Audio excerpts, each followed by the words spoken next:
joining Milwaukee Journal Sentinel Washington Bureau Chief Craig Gilbert. Craig, it's good to have you on the program this morning. Thanks so much for joining us. Nice to be with you. What do you think is going on? Going into Wisconsin, characterize what you're expecting given where these numbers show. Now, Cruz in the lead. Yeah, I mean, people have been saying for a long time that things might turn against Donald Trump as the field shrank, and there were only one or two candidates dividing up the anti-Trump vote, then 4 or 5 or 6 or 7, and Wisconsin may be the place where that's actually happening.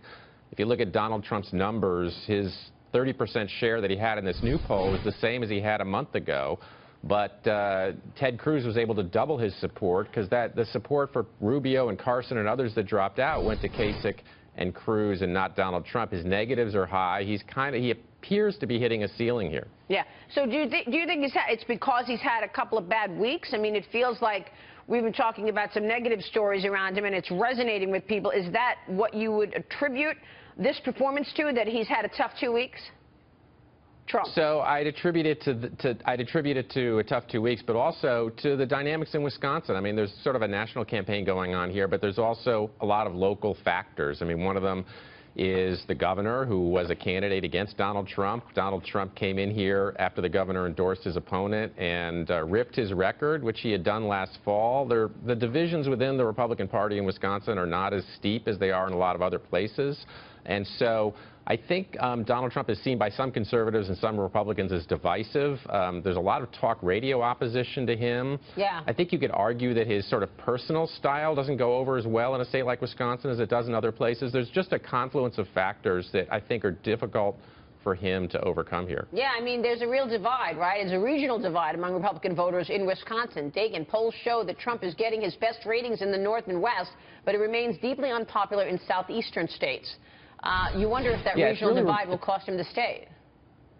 It's remarkable to think that we're talking about the same party and the same state, and you could have Donald Trump with a positive rating in one part of the state and -40 in another part of the state. And the problem for Donald Trump is his highest negatives are in the most important Republican counties in the state. Craig, how has the endorsement of Governor Scott Walker helped Ted Cruz?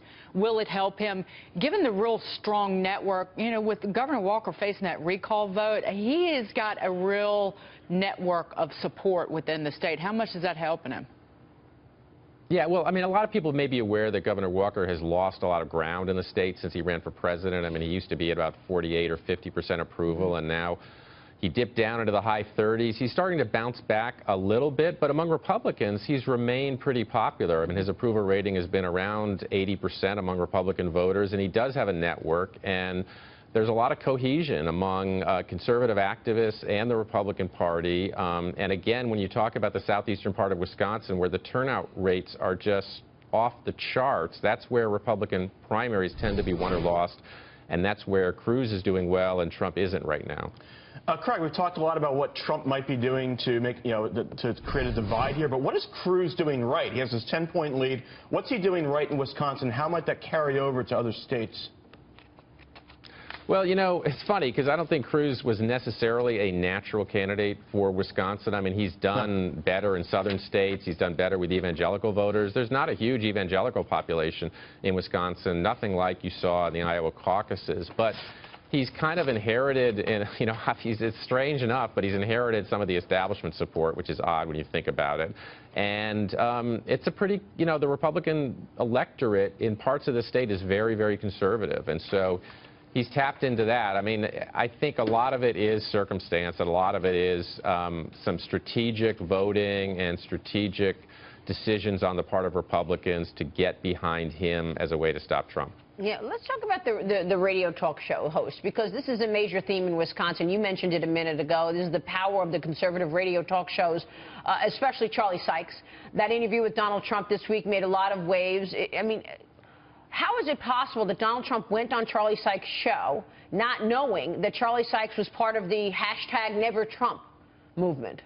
I honestly don't know. It was funny because he did 3 talk radio interviews that day, and it was like running into a buzzsaw. Every one of them was remarkably adversarial. I mean, starting with Charlie Sykes, there were 2 other talk show hosts, Jerry Bader and Vicki McKenna, And you could just see Trump kind of taken aback. At one point, he said to one of the talk show hosts, "You know, I didn't know talk show hosts were taking, I thought they were impartial," which is also kind of funny. But he was sort of shocked at the pushback he was getting from them, not just over kind of his behavior on the campaign trail, but ideologically. I mean, they were giving him a hard time on his position on trade and other positions he's taken. And it came as a surprise to him, and maybe because talk radio in some cases has been much more supportive of him in other states. But, you know, again, we've talked about Wisconsin. It's got its own dynamic internally, politically, and I don't think he got the briefing on that. Yeah, but we should point out, though, that right after Wisconsin, he's moving on to the northeastern states,